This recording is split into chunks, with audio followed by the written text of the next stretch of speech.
Welcome to the Health Coach Nation podcast. My name is Hailey Rowe, and I'm a sales and marketing coach and LinkedIn lead generation service provider. I work with health, life, and mindset coaches and online service-based business owners to help them get more sales, shift their time to the client-generating activities instead of just the busy work, and overcome that social media overwhelm. Let's get into the show. If you're ready to take on your next paying clients, I have good news. My free 4 Basics of Client Attraction and How to Stand Out class is live at haileyrowe.com/client-attraction. In the class, you're going to learn the top 2 traits I recommend for most coaches and entrepreneurs if they really want to turn this into a career. You're going to learn how you can build demand for your services and stop getting crickets on your posts. You're going to learn the sales roadmap I used to improve my sales conversion rate and help my clients do the same. And you're going to learn so much more. So go to haileyrowe.com/client-attraction and get your copy of the class today. But before we get into the episode today, we're going to be talking about how you can take financial pressure off of your business. And this is a really important topic because I talk to a lot of coaches and entrepreneurs who want to go full time and are in that stage of like, do I quit my job? Do I stay in my job? You know, what are some other ways I can not solely rely on my business and put all the pressure on it? And so we're going to be talking a little more about that today. So Gina, thank you for being here. Can you please share with us a little bit about your background and what you do and how you got into it? Yeah, absolutely. Thank you for having me. So a bit about me. I don't have a traditional finance background. I went to art school. I went to California College of the Arts for design and quickly entered the design tech world in Silicon Valley. I was a small business researcher for QuickBooks for 5 years. And my entire job there was to interview small business owners about their finances, about their accounting, about their workflows, and then go and take that back to our design and engineering teams and basically be like, hey, this is what people are actually dealing with. This is what they're trying to do, et cetera, so that we could design QuickBooks to actually work for small business. Because as you can imagine, like a bunch of high paid W-2 tech workers with benefits don't necessarily know what it's like to be a small business. So that was my job. And I then began coaching out of just passion. I actually think it's funny. I thought I invented coaching. I didn't know about the coaching industry at all, but I just started like with some friends and really, really loved it. And it grew from there. So now I work with exclusively small business owners on both their business finances and also their personal finances. I've seen the back end of over 800 companies, all the way from like, I've made my first $5,000 ever, all the way to companies who are making $10 million a year, $20 million a year in revenue. So I've really seen a wide range of small business and really what people are doing, that what are the successful people doing and what are the not successful people doing. I have a lot of that data. So that's a little bit about how I ended up here. I love that. Well, on that topic, what are the successful people doing? Let's start to dive into that. Tell me a little bit more about, if someone's a beginner, what should they be setting up for success? Yeah. Successful people are not avoiding. That's for sure. Successful people know their numbers and they don't just know their revenue, because a lot of people, when you ask do you know their numbers, your numbers, they will say, well, I know how many sales I made. That's not enough. You can't just know how much sales you made. You have to know how much you're spending, what you're spending on, what is working and what is not working. So the successful people are really doing that. They're constantly looking at their profit and loss statement and saying, what is working and what is not, and what can I cut and what should I add? I really think business expenses are one of the least considered, most powerful tools. You should constantly be adjusting what you're spending money on based on what's working and what's not working. So the successful people are doing that. The successful people are also paying themselves from the beginning, even if it's a very, very small amount, because as you can imagine, just from a tactical perspective, you can't stay in business forever if you don't earn a salary from it. Unless you're independently wealthy, in which case, amazing, keep going. But most of us are not independently wealthy, so you have to earn a salary at one point. And And yeah, they're like not, I would say the successful people are just not avoidant. They're also not afraid of changing things in the business as required. The reality is that when you stop innovating, that's when you die, period.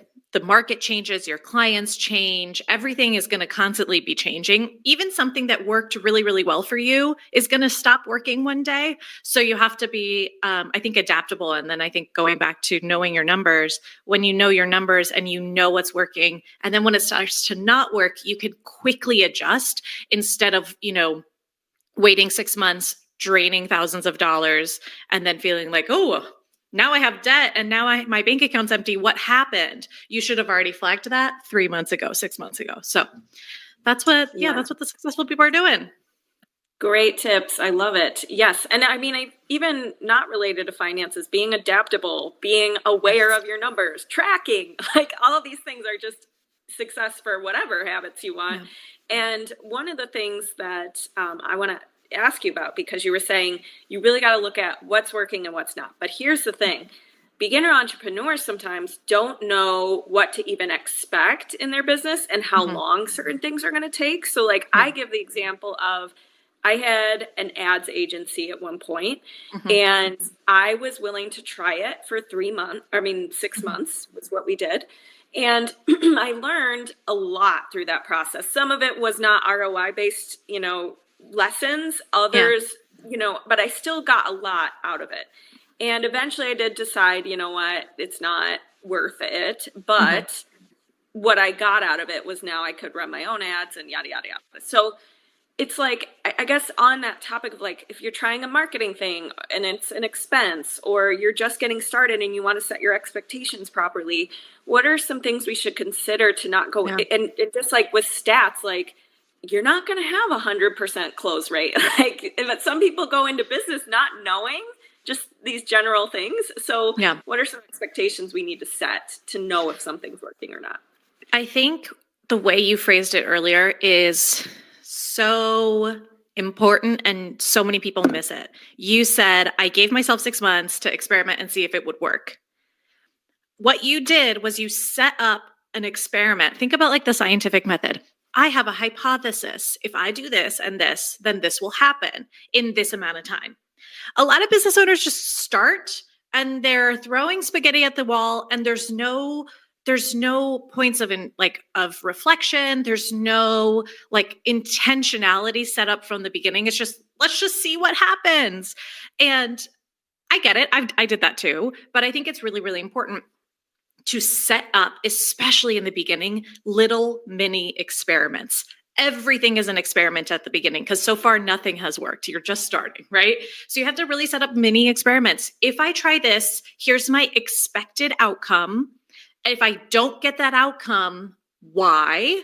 And let me pause before I just dump more money in. I remember when I started my business, and I coach my clients to do this as well, I gave myself $5,000.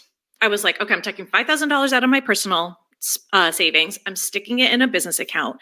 And I have $5,000 worth of time to figure out if I can do this business. And so what I tried to do was I asked myself, how might I correctly spend this $5,000 so that I can make $5,000 back, right? And if I don't, then I'm going to pause. I'm not going to just funnel money into the business forever. Like I see a lot of people who put business expenses on personal cards, and it's just like this never ending funnel of money into the business. I don't like that because it doesn't cause those moments of reflection. So having little mini experiments for everything and being willing to be wrong 90% of the time, because in the beginning, you're going to be wrong most of the time. And then going back to your, like, how do you figure out the rules of thumb? Like if I do this, this should be the expected outcome. Sometimes beginning entrepreneurs don't know what the expected outcome should be. So talk to people, right? Talk to people. Talk to your other business friends. Talk to your mentors. Ask anybody. Be shameless about asking, like, hey, here's what I'm thinking of trying. Do you think it'll work? And if so, how might it work, right? Listen to podcasts. Like, dive into the world of entrepreneurship, especially within your niche, to get a sense of these things. But also know at the beginning, you're mostly going to be wrong. But if you're not intentional about these little experiments with timelines, you might be wrong forever and not really ever pivot, right? Yeah, definitely. One of the things I post, I have a coaching program called the Inner Circle, and it's a small group and private program. And we have weekly reflection questions. And it's like, what did I accomplish this week? What do I want to do more of? What do I want to do less of? What do I need to, like, there's just a couple different questions to consider so that you are pausing, because I agree, it's easy to get stuck in like, oh, I'm like doing all these things. I'm doing so much. I'm spinning my wheels, and then almost like burn out or like hit a point where it's like, oh, whoops, looking back, I spent everything and now I don't know what I'm going to do. So with people who are in that stage though, because there are some people, I meet two different types of entrepreneurs. Like there's the kinds who are very, they want to be very secure before they leave their day job to go full time in their business. And then there's others who are like, I don't think I'll be able to go full time in my business unless the fire's under my butt and I like left my job. And I think sometimes pressure kills people's business success. And other times I've seen it also. Yeah, I have seen those entrepreneurs who like light a fire under their butt. I've never been one of those people. That would freak me out. But how does somebody decide that? And also, if they are putting it all on the line for their business, can we talk about like, how do they not let that, like, I think that kind of messes with your energy and how you do things, but how do they manage that feeling of like, ooh, pressure or not do that? I don't know. Just tell me your thoughts about that. So I have a clear perspective on what you should do before you quit your job. And I'll caveat this by saying, you know yourself best. Everyone's going to be different. This is just what I've seen that works for the majority of people. I hate the advice, save up 6 months of expenses and then you'll know that you can quit. I hate that advice thoroughly, because what that does is once you do that, you save up 6 months of expenses, you quit your job, but your business isn't paying you yet. The day you quit your job is the day the countdown timer starts. And it's like always there. It's always in the back of your mind. It's always there. I have 5 months left. Now I have 4 months left. Now I have 3 months left. Oh my God, I have 60 days left to figure this out. What am I going to do if I don't figure it out? The countdown timer, the anxiety, the cortisol starts spiking. And I've actually never seen a business that thrives under those conditions. I've never seen a business that makes it long-term when those are the starting conditions. Personally, I don't dispute that they exist, but I've never seen them myself. What I recommend my clients do is only quit your job when your business is paying you a salary. Now, I also hate the advice, quit your job when your business is matching your 9-to-5 income. Your 9-to-5 income is an arbitrary number that a different business decided for you, right? I don't care about what your 9-to-5 income is. I do care about what are your personal expense needs, right? What are your necessities? What's your mortgage or your rent, your utilities, your insurances, right? What are the grocery bill? What are the core things you need to survive? When your business can provide you a salary that can pay for those things, quit your job. It's that easy. It's that easy.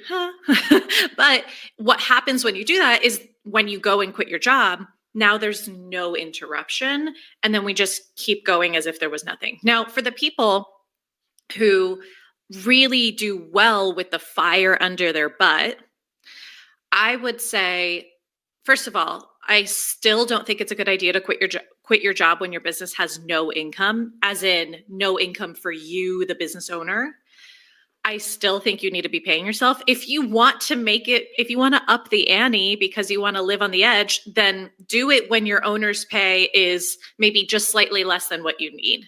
But that doesn't mean quit your job when your business has no sales or just enough sales to break even and cover its expenses. Because the other thing that you're probably not thinking about if this is you is taxes. your profit has to pay for your business revenue, has to pay for all the business expenses and all the taxes and your owner's pay. So usually the good rule of thumb is whatever you want to make personally, the business has to make double that in order to afford to pay you that. So if you want to make 100K as a business owner, the business has to be making 200K in order to accomplish that goal. So there's usually a lot of things that people aren't thinking about. So when you quit to build the fire under your ass, you might actually just be walking into a really bad tax situation that you weren't prepared for. And like, yeah, it might work for 9 months, but then it might take you out of business. And I would rather you just be in business long-term versus quit to get the fire. And then one more thing, you can build the fire without quitting. You can build the momentum. Like quitting was never the thing that caused the fire. It's whatever your internal thoughts are that cause the fire. You can do that right now. Amen. I was going to say, like, set an ambitious launch goal. Yeah, do something. So crazy. Whatever the fire is for you, decide I want to make 100K by the end of this year. I want to make this much money in 6 months. I want to go make a sale today, right? Yeah. There's ways to make the fire. Amen. Amen. I love that. Yeah. And what I did, so I worked at a startup and the entire team got let go in a day. And then I knew I wanted to start a business. That sucks. And it did. But here's the thing. The good news for me was I had subcontractor work. Like, so I sang in a wedding band that was like pretty much very busy. And so it was a really nice, like, supplemental income while I was building my business.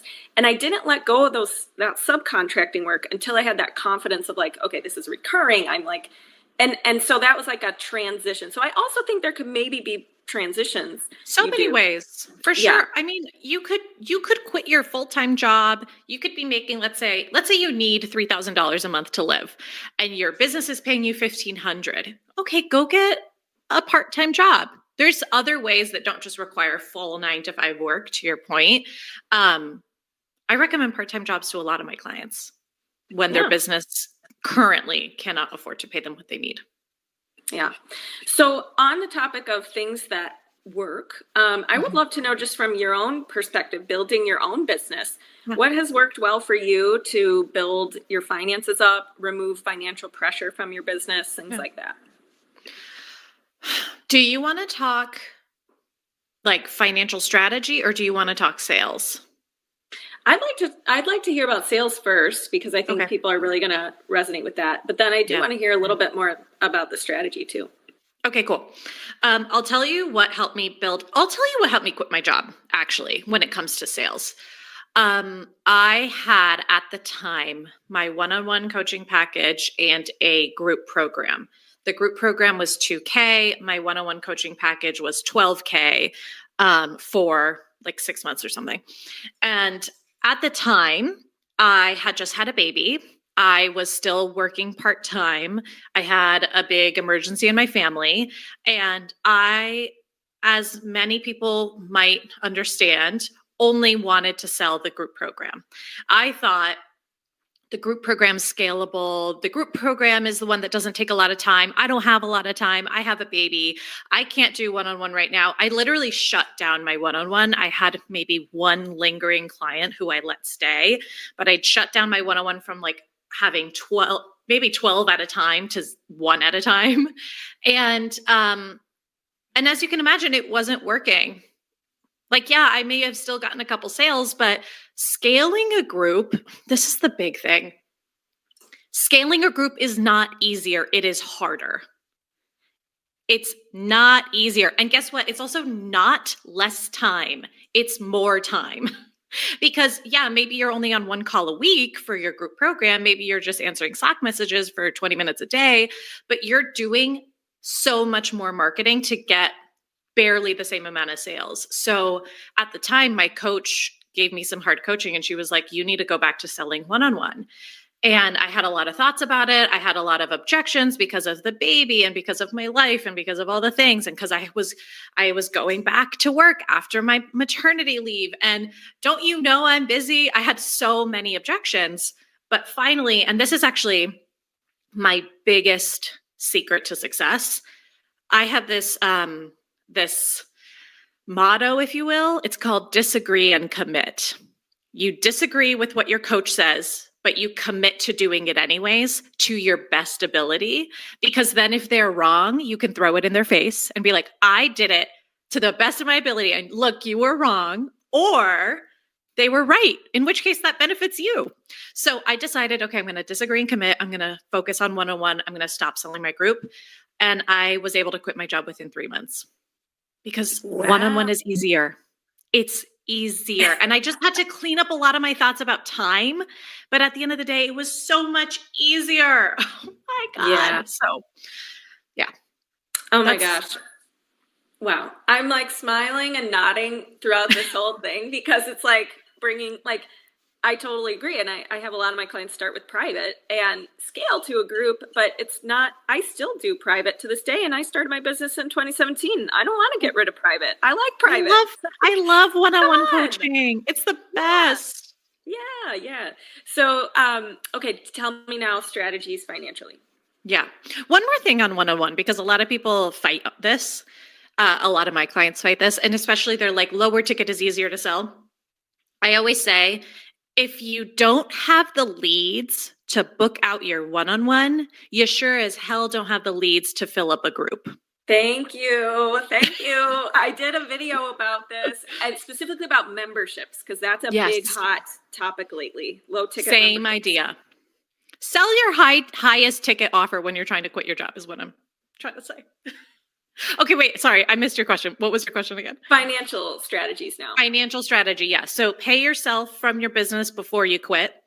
I, in 2020 is when I started my business. I made $28,000 in the business in sales, but Gina, made zero. I didn't bring home anything. And it's because I was working full time. I didn't need the money. I reinvested everything back in the business. But I remember in January of 2021, reflecting back on the past year and being like, damn, I made $28,000, which is not nothing for a side hustle. But I didn't make any of that money. And I vowed to myself then, like, I have to change this. If I want to quit my job, this can't keep happening. So I started really small. I started with $500 a month. That's what I paid myself. And then I slowly increased it over time as my sales grew. And once I made that switch to one-on-one only, it grew really fast. And my owner's pay jumped up to $4,000 a month, which was what enabled me to quit my job. So they're connected. But I always say to people in the beginning, whether you have a multiple six-figure business or a baby business, it doesn't matter. If you've never paid yourself before, the goal is to get in the habit. The goal is not a dollar amount at the beginning. $500, I lived in San Francisco at the time. $500 isn't going to get me anything. Forget San Francisco, anywhere in the country. $500 is not going to get you through a month. But at the time, that wasn't the point. The point was to get in the habit of making myself a part of the monthly expenses. Because a lot of people will say, well, my monthly expenses are only $500 a month. So that means if I make $500 this month, I'm doing great. No, you're not, because you're not including you. And if you don't include you now, you're not going to include you later because of you hit some random arbitrary sales goal. So start including yourself now, because also it changes how you think about your break even. If my expenses are $500 and my take home pay is $500, now I know I actually have to sell $1,000 a month in order to break even. And at the beginning, it's all contextual. Start really small, but start now. Please start now. The other thing I will say is going back to taxes and everything. I mean, this is so basic, Hailey, this is so basic, but please separate your business and personal finances. Don't put all your business expenses on a personal card and then use that personal card to also pay for groceries and gas and all the things. Separate them, please, because when it comes time for taxes, you are going to have to go through your personal credit card and say, this is personal, this is business, this is personal, this is business. I just talked to someone who spent 12 straight hours doing this, and she only finished like 6 months of 2024. 12 hours. It's wow. Oh my, and it could have all been avoided. We could have just kept it separate. So keep it separate. Open a business bank account as soon as you can. If you're not incorporated yet, you're like, I'm really just testing this out. I don't even know if this is going to be a business. Keep a separate personal bank account and use a separate, either the debit card from that account or a separate credit card that you're going to say, I'm only putting business transactions on there, because that'll make your life so much easier. So much easier. Yes, that's a great idea for people who are kind of like, I'm not so sure yet. I want to be. Yeah, just testing. That's fine. Test in a separate bank account. Great also, when the finances are separated, you'll have such a clear idea of if the business is succeeding or failing. If it's all commingled, it'll just kind of feel like, I don't know. Yeah. Like, because the money's just kind of coming in and coming out, and my 9-to-5 money's going in there. So it all kind of evening out. If it's separated, you're going to see if you're running out of money. You'll see it fast. Yeah. I love it. All right. Well, we're going to hop over actually to Instagram Live and do some Q&A. So if anybody here wants to hop over with us at Hailey_Rowe and ask Gina some questions, feel free. But before we do that, Gina, because I'm loving this and I want to keep talking to you, but I also want to give you the opportunity to share, where can people connect with you, find you, all that good stuff. I hang out on Instagram a lot at Gina Knox. I also have a podcast, Small Business, Big Money. And those are like the two places that I really hang out the most. Yeah. Come say hi. Amazing. All right. Well, thank you so much. Thanks so much for listening to this podcast. And if it's really helpful for you, I'd really appreciate if you share it and or leave a written podcast review. This tells the podcast sites that our show is useful and it will be promoted to more people that way. Thanks again.